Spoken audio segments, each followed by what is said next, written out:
Bismillahirrahmanirrahim. Alhamdulillah nahmaduhu wa nasta'inuhu wa nastaghfiruh wa na'udzu billahi min syururi anfusina wa sayyiati a'malina may yahdihillahu fala mudhillalah wa may yudlil fala hadiyalah wa asyhadu an la ilaha illallah wahdahu la syarikalah wa asyhadu anna Muhammadan abduhu wa rasuluh. Allahumma shalli wa sallim ala nabiyyina Muhammadin wa ala alihi wa ashabihi wa man tabi'ahum bi ihsanin ila yaumiddin wa ba'd. Setelah di pembahasan sebelumnya kita menyimak bagaimana para nabi dan rasul mendakwai orang-orang terdekat mereka, dimulai dari Rasulullah Muhammad SAW yang mendakwai pamannya, kemudian Nabiullah Nuh alaihissalam mendakwai putranya, dan Nabiullah Ibrahim alaihissalam yang mendakwai ayahnya.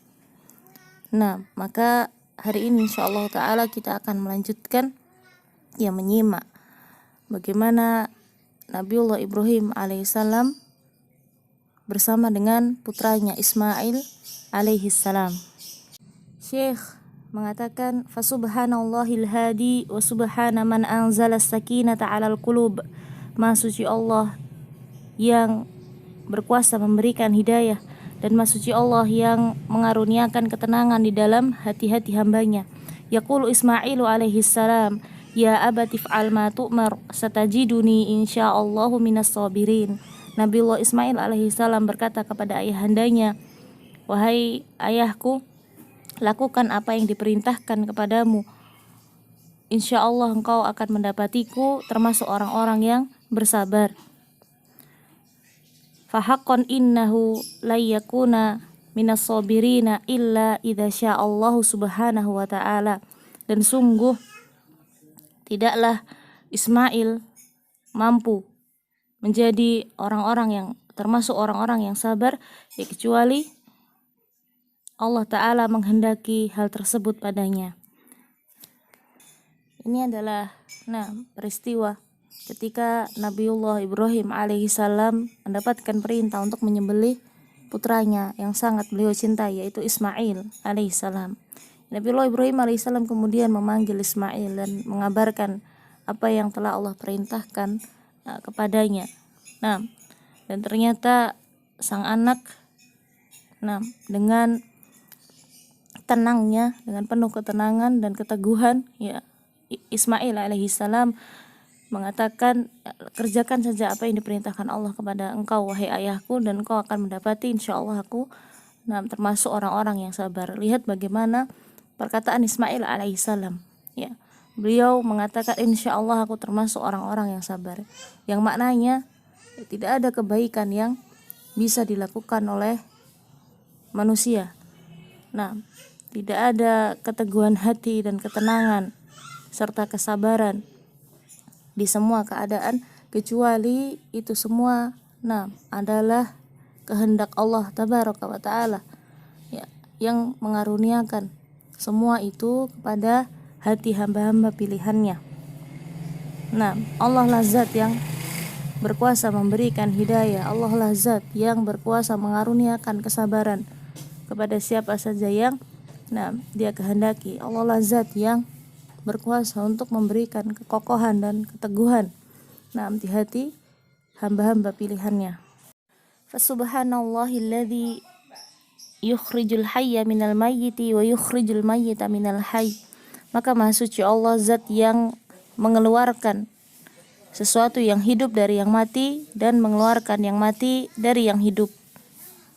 Subhana man akhraja imamat tauhid Ibrahim alaihi salatu wassalam min sulbi rajulin kafirin. Falillahil khalqu wal amru wa ila rabbinal muntaha fi kulli syai'in wa anna ila rabbikal muntaha. Maha suci Allah zat yang mengeluarkan imam tauhid Ibrahim alaihi salatu wassalam dari tulang rusuk seorang laki-laki kafir.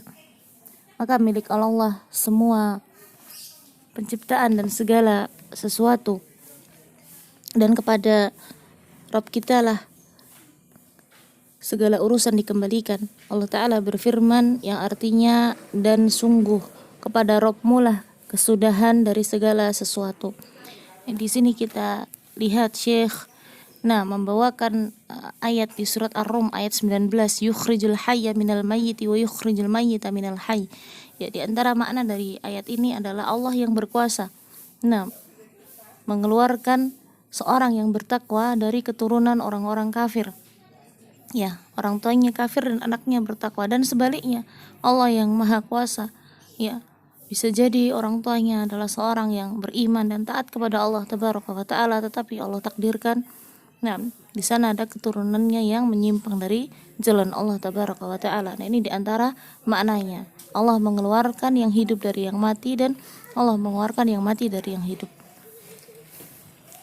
Demikian juga ketika semua usaha sudah dilakukan oleh orang tua dalam rangka mendidik anak-anak mereka untuk mengikuti jalan yang lurus, maka wa anna ila rabbikal muntaha, dan sungguh kepada Rabbmu lah dikembalikannya segala urusan. Ya, setiap orang tua harus sadar. Nah, tugas mereka adalah berusaha sekuat daya dengan sebaik-baik cara. Tetapi yang berkuasa memberikan hidayah adalah Allah Jalla Jalaluh. Keputusan akhir mutlak berada di tangan Allah Ta'ala yang berkuasa memberikan hidayah kepada siapa saja yang Dia kehendaki. Kemudian Syekh mengatakan, famahma kunta ayyuhal ab wa anti ayyatuhal wa mahma balagtuma falan tamlika min amri hidayati auladikuma syai'an, innama hiya faqat asbabun yu'khadhu biha wa turuqun tuslaku wa masaliku taltamisu. Karena itu wahai ayah dan ibu, apapun yang kalian lakukan, nah, tidaklah sama sekali menunjukkan bahwa kalian berkuasa untuk memberikan hidayah taufik, ya, kepada putra-putra kalian. Semua hal yang kalian lakukan tidak lain adalah sebab-sebab jalan dan usaha yang memang harus ditempuh. Wa in kunta nabiyyan rasulan, wa in kunta siddiqan nabiyyan, wa in kunta malikan minal muluk, wa sayyidan minas sadat, wa 'aziman minal udhama, iqra' qaulallahi ta'ala fi sya'ni Ibrahim wa Ishaq alaihimassalam, haitsu qala ta'ala wa min dzurriyyatihima muhsinun wa zalimun li nafsihi mubin. Sama saja apakah engkau seorang rasul atau seorang nabi yang siddiq, atau bahkan engkau seorang, ya, raja dan pemimpin besar, semuanya itu tidak menjadikanmu berkuasa memberikan hidayah taufik kepada siapa saja yang engkau inginkan. Itu sebabnya bacalah firman Allah Ta'ala berkaitan dengan Nabiullah Ibrahim dan Ishaq alaihimassalam, yang mana Allah Ta'ala berfirman, yang artinya, dan di antara anak cucu mereka berdua ada orang yang berbuat baik dan ada orang yang menzalimi dirinya sendiri secara nyata.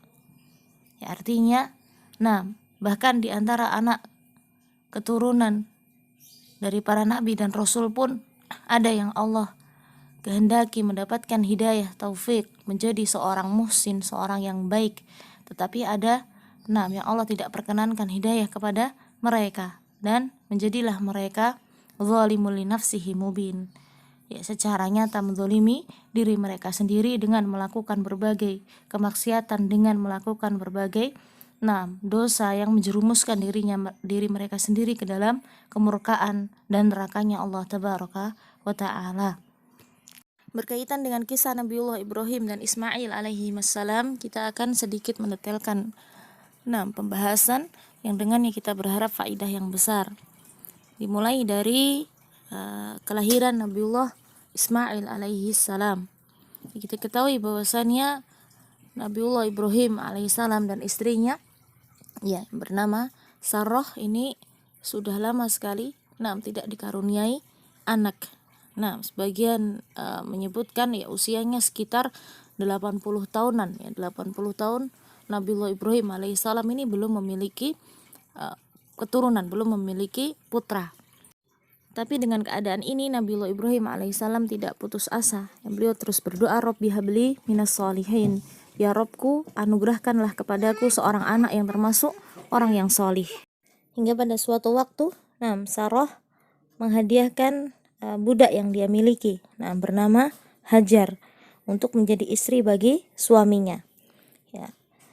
Dan Allah takdirkan, ya, dari Hajarlah kemudian Nabiullah Ibrahim alaihissalam memiliki keturunan. Ya, yang pertama. Jadi Hajar hamil dan melahirkan seorang anak. Allah Ta'ala berfirman, "Fabasyarnahu bighulamin halim." Maka kami beri kabar gembira kepadanya, kepada Ibrahim alaihissalam, dengan kelahiran seorang anak yang sangat sabar, yaitu Ismail. Setelah kelahirannya Ismail, maka mulailah muncul rasa cemburu, dan kemarahan pada diri Sarah terhadap Hajar, karena melihat bahwasanya Hajar telah mendapatkan sesuatu yang selama ini juga dia impikan, bisa memberikan keturunan kepada suaminya tercinta. Ya, hingga akhirnya Allah Tabaraka wa Ta'ala memberikan petunjuk kepada Nabiullah Ibrahim alaihissalam untuk membawa pergi Hajar dan Ismail, menjauh. Yang ketika itu Ismail masih bayi, masih menyusui. Ya, apakah Nabiullah Ibrahim alaihissalam kemudian marah kepada sikap Sarah ini? Ya, apakah Nabiullah Ibrahim alaihissalam kemudian menceraikan Sarah karena kamu ini istri sudah gak ada gunanya, sudah gak bisa ngasih keturunan, dan kemudian bisanya cuma marah-marah saja, bikin sumpek apa seperti itu? Ya, jawabannya tidak. Dan ini pernah terjadi. Masanya Rasulullah SAW, ketika Rasulullah SAW berada di rumah Aisyah radhiyallahu anha, lalu datang utusan, datang pembantu yang membawa makanan, kiriman makanan dari istri Rasulullah SAW yang lain. Melihat hal tersebut, apa yang dilakukan Aisyah? Ya, beliau radhiyallahu anha menampik tangan pembantu tadi, hingga akhirnya piring yang dibawa itu jatuh, pecah, dan makanannya berhamburan. Apakah kemudian Rasulullah SAW ini menghardik Aisyah? Ya, karena rasa cemburunya yang besar begitu, karena sikapnya yang mungkin dilihat tidak ada sopan-sopannya begitu. Apakah Rasulullah SAW marah kepada Aisyah? Ternyata tidak. Yang beliau SAW lakukan adalah beliau mengumpulkan kembali makanan yang tadi berserakan, berhamburan, lalu beliau mengatakan, "Gharat ummuk." Ibumu ini sedang cemburu. Ya, Aisyah sedang cemburu. Ibnu Hajar rahimahullah ta'ala menerangkan wanita atau istri yang mengirimkan makanan kepada Rasulullah SAW saat itu adalah Zainab bintu Jahsh radhiyallahu anha. Nanti kalau kita tengok lagi track record antara Aisyah dengan Zainab, sebetulnya memang Masya Allah Zainab ini memang bukan istri sembarangan. Yang istrinya Rasulullah SAW semuanya luar biasa, tapi Zainab ini punya sesuatu yang memang pantas kalau Aisyah radhiyallahu anha cemburu luar biasa begitu. Kita tidak akan membahas ke sana. Yang kita bahas adalah ternyata sikapnya Nabiullah Ibrahim alaihissalam, sikapnya Rasulullah SAW ini tidak lantas kemudian memarahi istrinya. Malu-malukan, keimananmu di mana? Kamu kayak nggak pernah ngaji saja, begitu ya. Akhlakmu di mana? Kenapa nggak sopan? Kenapa marah-marah seperti ini? Nggak seperti itu. Tidak seperti itu. Bahkan Nabiullah Ibrahim alaihissalam dan Rasulullah SAW ini sama-sama mengerti bahwa kecemburuan sesungguhnya adalah tabiat dari wanita. Lumrahnya wanita ini memiliki rasa cemburu. Dan tabiat ini tidak mengurangi.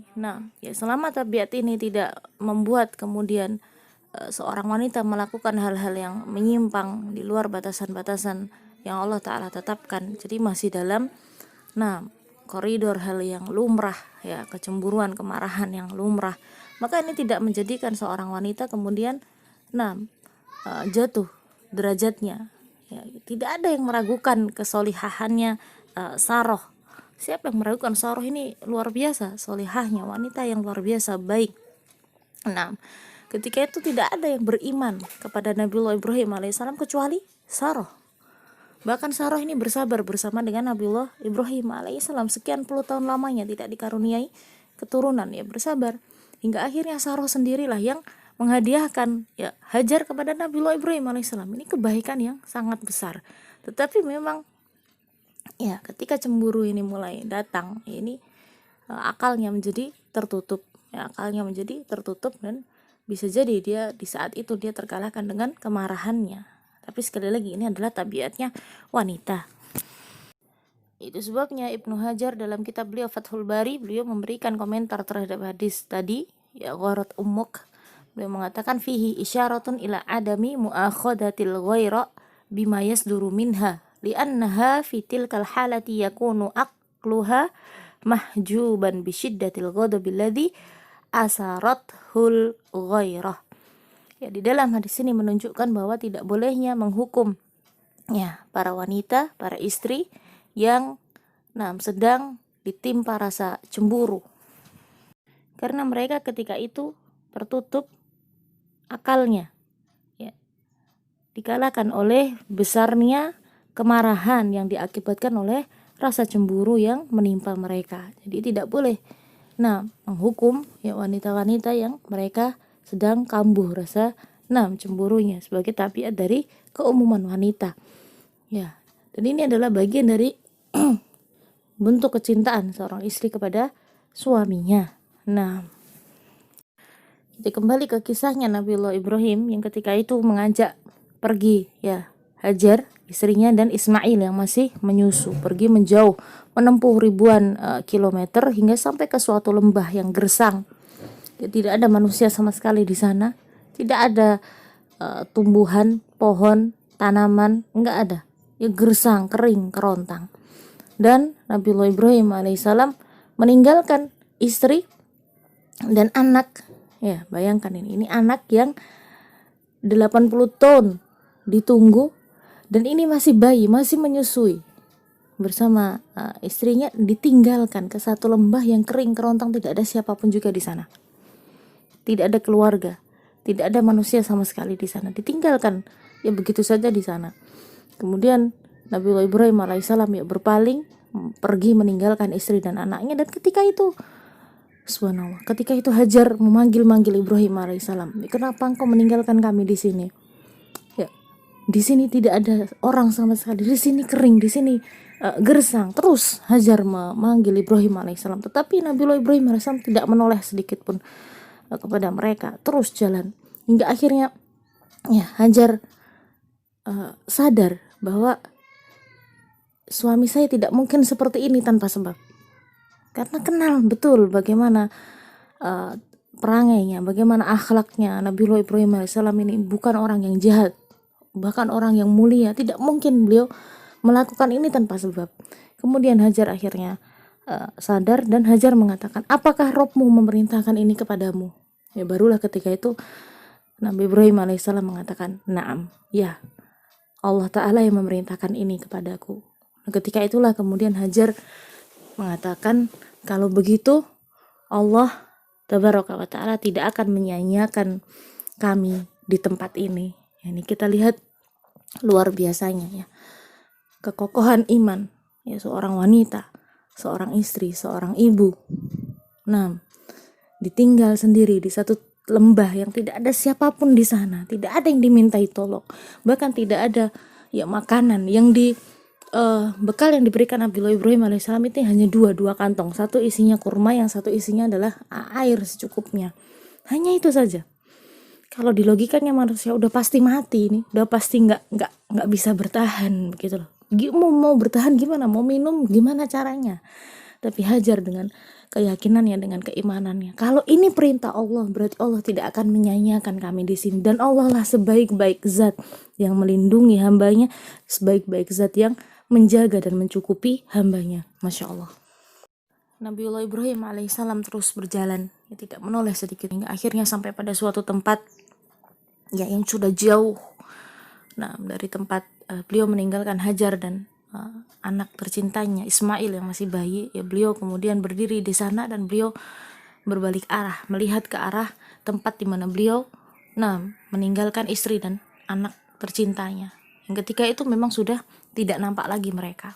Kemudian Nabiullah Ibrahim alaihissalam ya dalam perasaan yang sangat besar, kesedihannya, hancur hatinya, ya seorang ayah harus melakukan ini, ya hancur hati beliau alaihissalam. Ya, beliau berdoa kepada Allah Ta'ala. Di tempat itu beliau berdoa, Rabbana inni askantu min dzurriyyati biwadin ghairi dzi zar' inda baitikal muharram. Ya Rob kami, sungguh aku telah menempatkan sebagian di antara keturunanku di suatu lembah yang di sana tidak ada sama sekali tanaman, di dekat dengan rumahmu yang diagungkan. Rabbana liyuqimus shalah, ya Robku demikian itu, agar mereka bisa menegakkan sholah. Faj'al af'idatan minan nasi tahwi ilaihim, maka jadikanlah hati manusia rindu dan condong kepada mereka. Warzuqhum minas samarati la'allahum yashkurun, dan berilah rizki bagi mereka dari buah-buahan. Mudah-mudahan semoga mereka termasuk orang-orang yang bersyukur kepadamu. Dan Allah Ta'ala zat yang mendengar permohonan hambanya, dan Allah Ta'ala yang berkuasa. Maha mudah bagi Allah untuk mengabulkan setiap permohonan hambanya. Hingga saat ini sampai hari kiamat nanti, tempat di mana Hajar dan Ismail ditinggalkan adalah tempat yang nantinya akan dibangun Ka'bah al-Musyarrafah. Dan sekian banyaknya hamba Allah, manusia yang terus-menerus merindukan untuk bisa ke sana. Bahkan orang-orang yang belum pernah pergi ke sana. Doanya Nabiullah Ibrahim alaihissalam yang menjadikan menjadi sebab Allah memberkahi tempat itu, dan menjadi sebab kerinduan yang besar manusia untuk bisa ke sana, untuk melakukan ibadah di sana. Terus-menerus senantiasa akan ada yang merindukan tempat itu seumur hidupnya. Masya Allah. Sekarang tinggallah berdua saja antara Hajar dengan putra tercintanya Ismail yang masih bayi, yang masih menyusu di padang pasir yang gersang. Ketika perbekalan sudah habis, menjadi habis pula air susu dari sang ibu ini untuk anaknya. Menjadilah bayi kecil Ismail menangis karena lapar. Bertambahlah kegundahan dan kesedihan ibunya, yang kemudian membuat Hajar dengan sisa tenaga yang masih ada, dengan berbekal keteguhan dan keimanan dan keyakinan terhadap Allah Jalla Jalaluh, Hajar menaiki bukit Sofa, bukit yang tidak jauh dari tempat mereka berada. Naik ke bukit Sofa, melihat dari atas bukit, barangkali di sana ada tanaman yang bisa menjadi tambahan makanan, atau mungkin di sana ada orang yang bisa dimintai bantuan. Tapi ternyata tidak ada sesuatu pun di sana. Turunlah Hajar dari bukit Sofa, kemudian berlari-lari kecil di tempat yang landai itu menuju ke bukit yang di seberangnya, yaitu bukit Marwah. Kembali melakukan hal yang sama, melihat barangkali ada yang bisa dia dapatkan untuk tambahan perbekalan mereka, tambahan makanan mereka, dan ternyata tidak ada sesuatu pun. Terus lagi, kembali lagi ke bukit Sofa, balik lagi ke bukit Marwah 7 kali, hingga akhirnya berhenti di bukit Marwah dan tidak membuahkan hasil apapun. Sampai akhirnya Allah kemudian mengutus malaikat memberikan jawaban atas usaha yang dilakukan Hajar, yang mana ketika itu Allah berkehendak untuk mengeluarkan air yang Allah berkahi melimpah ruah di tempat yang tidak jauh dari bayi kecil Ismail berada. Maka memancarlah air yang Allah berkahi, air Zam-Zam. Melihat air yang begitu banyaknya, maka Hajar kemudian berusaha untuk membendung air ini, karena dia pikir nanti ketika air ini terus keluar dan tidak dibendung, khawatir air ini akan habis. Tapi memang kuasanya Allah Ta'ala yang luar biasa, Allah menjadikan air ini terus mengalir hingga sekarang ini. Dan air inilah yang menjadi menguatkan mereka berdua, Hajar dan Ismail, hidup biidnillah dengan air Zam-Zam ini. Dan ini sama seperti sabdanya Nabi SAW, innaha mubarakatun, innaha ta'amu tu'min. Sesungguhnya air Zam-Zam itu adalah air yang diberkahi, dan dia adalah makanan yang bisa mengenyangkan. Berlalu hari demi hari, Hajar tinggal di sana bersama dengan Ismail kecil, hingga akhirnya lewatlah suku Jurhum. Mereka lewat ke sana di tempat itu, dan mereka melihat ada sekumpulan burung. Sebagian di antara mereka mengatakan burung ini tidaklah terbang kecuali pasti di bawahnya ada air.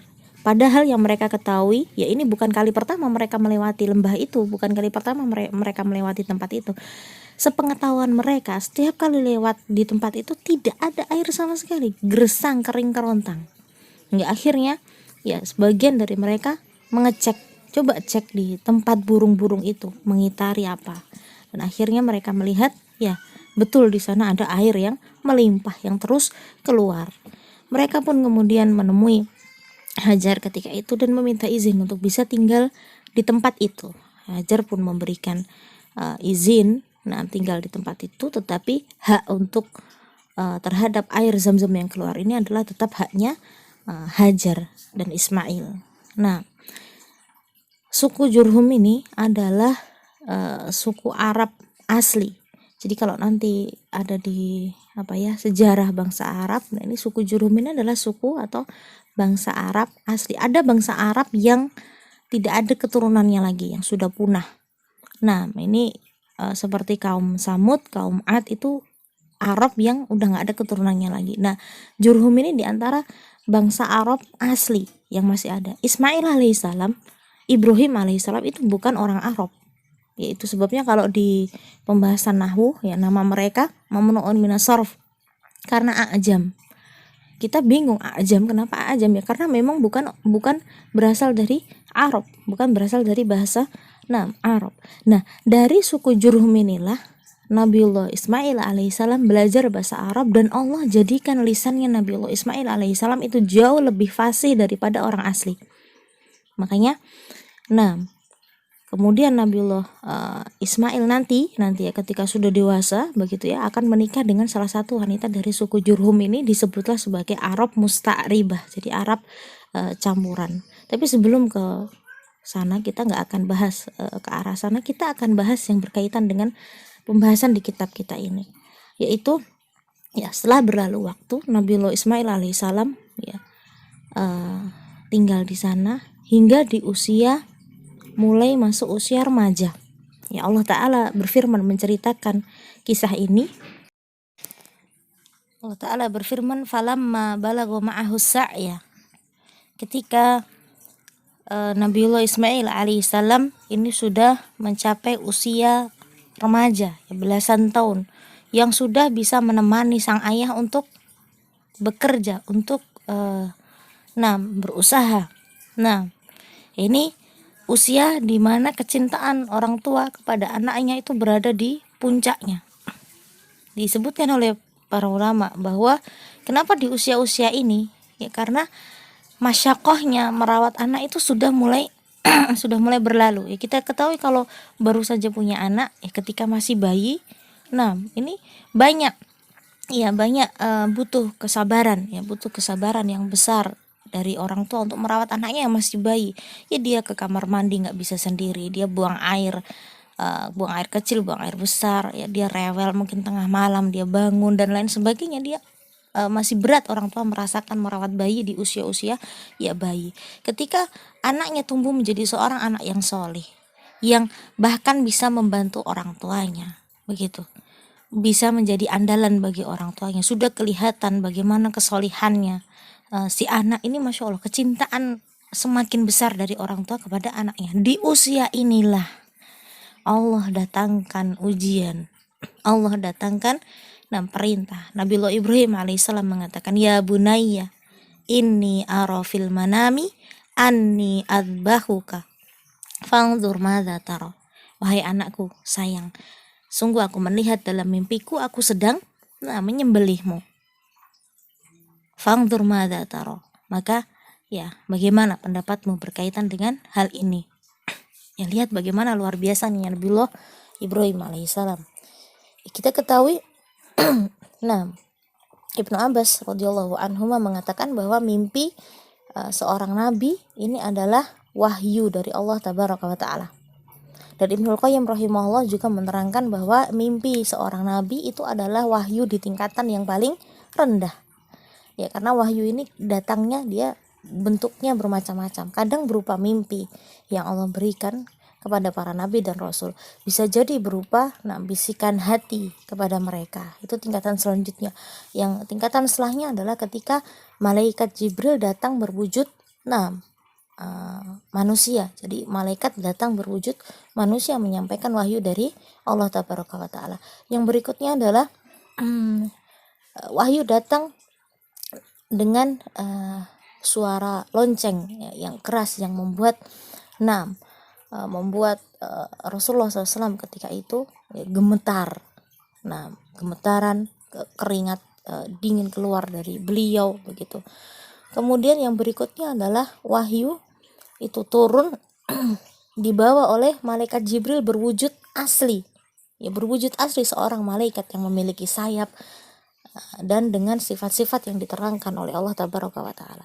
Yang berikutnya adalah wahyu diberikan dengan cara Allah Ta'ala berbicara sendiri kepada para nabi dan rasul pilihannya, ya, seperti kepada Nabiullah Musa alaihissalam, wa kallamallahu Musa taklima. Allah sendiri berbicara, benar-benar berbicara kepada Musa alaihissalam. Nah, ini diantara bentuk wahyu. Dan mimpi ini adalah derajat wahyu yang paling rendah. Lihat bagaimana luar biasanya Nabiullah Ibrahim alaihissalam. Beliau nggak nunggu siapa tahu ini salah begitu, atau beliau nunggu nanti deh, tunggu sampai malaikat betul-betul datang di wujud asli untuk mentakkid perintah ini gitu. Denial, jadi menolak, menyangkal perintah ini. Beliau nggak lakukan itu. Atau beliau sebagai Khalilur Rahman begitu ya. Seorang hamba yang paling dekat, paling tinggi derajatnya di sisi Allah Tabaraka wa Ta'ala, ya beliau tidak, ya Allah tolong dong, ini diralat, ini anak saya loh satu-satunya, ini anak saya udah saya tunggu 80 tahun lamanya, ini yang paling saya cintai, tolong dong perintah ini diralat, diganti perintah yang lain, saya nggak mampu melakukannya. Nego kepada Allah Tabaraka wa Ta'ala agar perintah itu dibatalkan. Beliau nggak melakukan itu, enggak. Tapi yang beliau lakukan adalah memanggil putranya. Beliau katakan, saya bermimpi saya sedang menyembelihmu anakku, dan sekarang ya saya ingin lihat bagaimana pendapatmu. Ini luar biasanya Nabiullah Ibrahim alaihissalam sebagai seorang hamba Allah Tabaraka wa Ta'ala, di mana beliau tunduk total terhadap perintah Allah, bersegera melaksanakannya, tidak berpikir ini memudaratkan saya, ini tidak adil, kenapa sih kok hidup begini-begini amat keadaannya, ini Allah nggak ngerti, saya sudah nunggu anak saya. Nggak seperti itu, tidak baper seperti itu, enggak. Dan ini lihat bagaimana luar biasanya Nabiullah Ibrahim alaihissalam sebagai seorang ayah. Beliau panggil anaknya dan beliau katakan, apa pendapatmu? Padahal ya, seandainya Nabiullah Ismail alaihissalam menolak pun perintah ini akan tetap dikerjakan, karena jelas ketaatan kepada Allah itu lebih utama. Tapi beliau membahasakannya dengan, ya gimana sih pendapatmu? Memberikan kesempatan kepada anak untuk mengeluarkan pendapatnya, menanggapi, karena ini berkaitan, ketaatan ini tidak berkaitan dengan dirinya sendiri, jadi tidak egois sebagai orang tua. Pokoknya ini wajib taat, ini perintahnya Allah, kamu itu cuman anak gitu. Wajib kamu taat, nggak boleh kamu durhaka, nggak seperti itu. Bahasanya tidak bahasa seperti itu. Dan ternyata Masya Allah berikan Ibrahim alaihissalam seorang anak yang memang luar biasa. Jawaban dari Ismail alaihissalam, ya abatif alma tu'mar, wahai ayahku, kerjakanlah apa yang diperintahkan kepadamu, tunduk total kepada perintah Allah. Satajiduni insyaallah minas sabirin, insyaallah engkau akan mendapatiku termasuk orang-orang yang sabar. Diikatkan kesabaran itu dengan kehendaknya Allah. Jadi kita itu tidak boleh kepedean dengan kebaikan kita. Oh, saya sabar kok, nanti saya sudah ngaji lama kok gitu. Jadi saya pasti bisa mendidik anak saya. Oh, saya sudah ngaji lama kok begitu. Jadi saya pasti selamat dari kemaksiatan itu. Orang nggak boleh kepedean dengan dirinya. Dia harus sadar bahwa semua kebaikan yang dia bisa kerjakan dan semua dosa kemaksiatan yang dia tinggalkan itu semuanya adalah bagian dari karunia Allah terhadap dirinya. Itu semua adalah bagian dari izinnya Allah Ta'ala yang akhirnya meringankan dirinya melakukan ketaatan dan menjauhkan dia dari keburukan, dari dosa, dari kemaksiatan. Satajiduni insyaallahu minas sabirin. Pakai kata insyaallah, engkau akan dapati insyaallah aku sebagai masuk dalam orang-orang yang sabar. Sampailah pada hari dilaksanakannya perintah itu.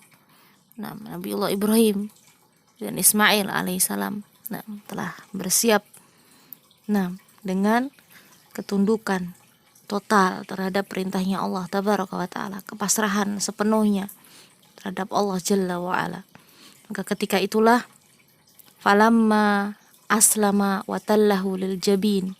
Ketika mereka berdua telah berserah diri melakukan perintah itu, wa tallahu lil jabin, dan dia telah membaringkannya di pelipisnya. Jadi Ismail alaihissalam sudah dibaringkan ya seperti mau menyembelih begitu ya. Nabi Ibrahim alaihissalam dari arah belakangnya. Ya, para ulama menyebutkan ya ini agar mereka tidak saling melihat ya wajah satu sama lain. Jadi agar Nabiullah Ibrahim alaihissalam ini tidak melihat wajah putranya, karena bisa jadi ketika melihat wajah putranya maka yang menjadi ya semakin berat, semakin hancur hatinya, semakin berat untuk melakukan perintah ini. Dan sebaliknya, ini dilakukan agar Nabiullah Ismail alaihissalam ya tidak melihat pisau yang sudah ada di tangan ayahnya sendiri. Nah, itu sebabnya seseorang ketika dia melakukan perintah, ya, dia melakukan amalan, amal solih, perintah dari Allah Tabaraka wa Ta'ala, ada rasa berat di sana, itu jelas. Maka dia lakukan usaha apa saja yang bisa membuat dia menjadi lebih ringan untuk melaksanakannya. Jangan sengaja-sengaja untuk mempersulit keadaan. Lakukan apa yang bisa membuat dia lebih nyaman, lebih bisa ringan melakukan ketaatan. Contohnya ketika dia tahu ada perintah untuk menjaga pergaulan, begitu. Ada batasan-batasannya yang ditetapkan oleh Allah Tabaraka wa Ta'ala, terutama bagi seorang wanita. Maka dia pilih lingkungan yang memudahkan dia untuk melakukan ketaatan itu. Dia pilih tempat untuk misalkan dia sekolah, berada di sekolah yang memang mendukung dia untuk melakukan ketaatan. Jangan sengaja-sengaja dia kepedean, dia pilih enggak, saya mau masuk sekolah itu saja. Ya di sana ada ikhtilat sih, memang saya tahu itu dosa, tapi saya kuat kok. Enggak seperti itu caranya. Ini dilakukan oleh Nabiullah Ibrahim alaihissalam dan Ismail alaihissalam. Bahkan mereka ini para nabi dan rasul. Siapa sih yang lebih kuat keimanannya dibanding mereka? Nggak ada. Tapi tetap melakukannya. Ya, melakukan usaha-usaha agar menjadi lebih mudah ketaatan ini dilakukan. Wa nadainahu ayya Ibrahim. Tiba-tiba ketika itu Allah Ta'ala kami memanggilnya ya Ibrahim, berseru ya Ibrahim, ada yang memanggil ya Ibrahim. Qad sadaqta ru'ya, sungguh kamu telah membenarkan mimpi itu. Inna kadzalika najzil muhsinin, sungguh kami benar-benar akan memberikan balasan kebaikan bagi orang yang telah berbuat baik. Inna hadza lahuwal bala'ul mubin, sesungguhnya perintah ini betul-betul ujian besar yang nyata.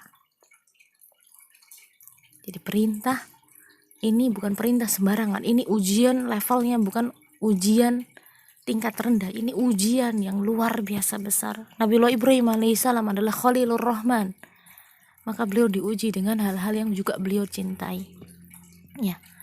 Diuji dengan istrinya, diuji dengan putranya. Bayangkan ini, sudah menantikan anak 80 tahun lamanya, akhirnya punya anak. Allah takdirkan ada kecemburuan dari istri pertamanya, hingga akhirnya Allah berikan petunjuk untuk pergi menjauh, meninggalkan anak istrinya yang sangat dicintai ke sebuah lembah yang gak ada orang sama sekali, kering kerontang. Berat ditinggalkan di sana. Sampai akhirnya ketika si anak ini sudah tumbuh remaja, sudah kelihatan kesolihannya luar biasa, Allah perintahkan untuk menyembelihnya. Ini anak tunggal, belum ada kabar bahwa nantinya akan lahir anak berikutnya, keturunan berikutnya. Ini anak tunggal, subhanallah. Inna hadza lahuwal bala'ul mubin, benar-benar ini adalah ujian besar yang nyata. Wa fadainahu bidzibhin azim, dan sungguh kami akan menggantikannya dengan sembelihan yang besar. Allah gantikan itu dengan sembelihan yang besar. Tidak jadi Nabi Ismail alaihissalam disembelih. Wa tarakna alaihi fil akhirin, dan kami tinggalkan kisah ini abadi untuk orang-orang setelah mereka.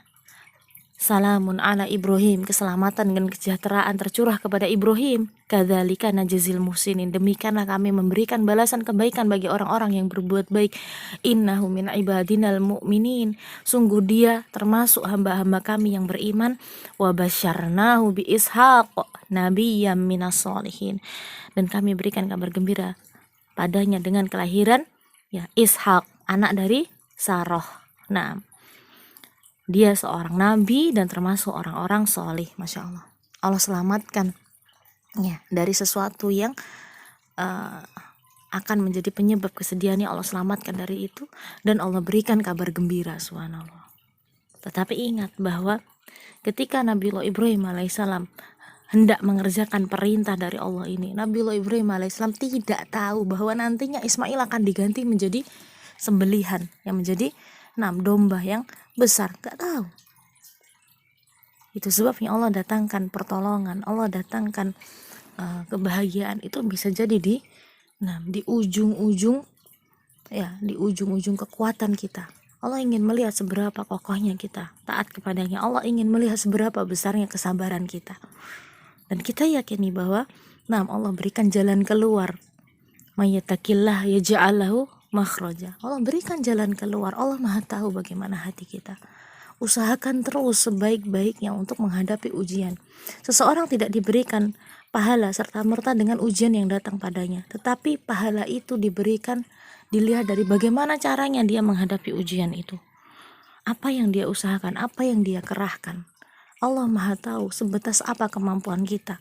Kalau ternyata masih diuji di perkara yang sama, ya tentu bisa jadi karena selama ini kita belum mengerahkan seluruh kesabaran kita. Kita belum mengusahakan, belum bersandar sepenuhnya kepada Allah Tabaraka wa Ta'ala, belum mengusahakan sebaik-baiknya. Allah yang Maha tahu itu. Allah berikan kebahagiaan di ujung buah dari pengorbanan. Subhanallah. Ini faedah yang besar sekali dari kisahnya Nabiullah Ibrahim dan Ismail alaihi salam. Bagaimana menjadi orang tua, bagaimana menjadi ibu. Kita lihat bagaimana sebagai seorang istri, sebagai seorang ibu, kisahnya Hajar, kisahnya Nabiullah Ibrahim alaihissalam sebagai seorang ayah, di mana orang tua harus tunduk total kepada perintah Allah Tabaraka wa Ta'ala. Dan bisa jadi anak-anak itu adalah sumber ujian yang Allah berikan kepada orang tua. Kita senantiasa akan diuji dengan ujian yang berbeda satu sama lain. Allah tahu kemampuan kita. Dan semoga ini bisa memberikan pelajaran yang besar pada diri-diri kita, mengokohkan keimanan kita kepada Allah Tabaraka wa Ta'ala, menjadikan kita terus bersemangat memperbaiki diri, terus belajar. Kalau sekarang belum dikaruniai atau belum menikah, kita terus belajar agar nanti kita siap masuk ke ibadah yang salah satu ibadah yang sangat besar, yaitu pernikahan.